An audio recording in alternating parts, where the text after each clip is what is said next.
ஒரு நாள் முருகப்பெருமான் அந்த வணிகர் மனைவியின் கனவில் தோன்றி அந்த வேண்டுதலை நினைவூட்டினார்.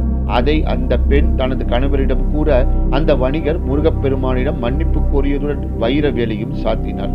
அத்தோடு தாம் இருக்கும் வரை ஆண்டுதோறும் முருகப்பெருமானுக்கு படிப்பாயாச நேவேத்தியம் செய்வதாகவும் வேண்டிக் கொண்டார். இன்றும் இக்கோவிலில் பக்தர்கள் தங்கள் கோரிக்கைகள் நிறைவேறினால் படி பாயாசம் நேவேத்தியமாக செய்யும் வழக்கம் உள்ளது.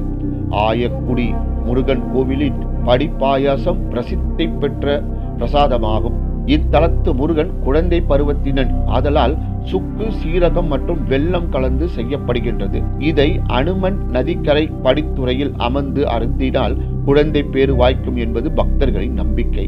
குழந்தை பேறு இல்லாதவர்கள் இந்த கோவிலுக்கு வந்து தொட்டில் கட்டி முருகனை தரிசித்து வழிபட்டு படி பாயாசம் பெற்று சாப்பிட்டால் விரைவில் குழந்தை பாக்கியம் கிடைக்கும். இந்த பாயாசத்தை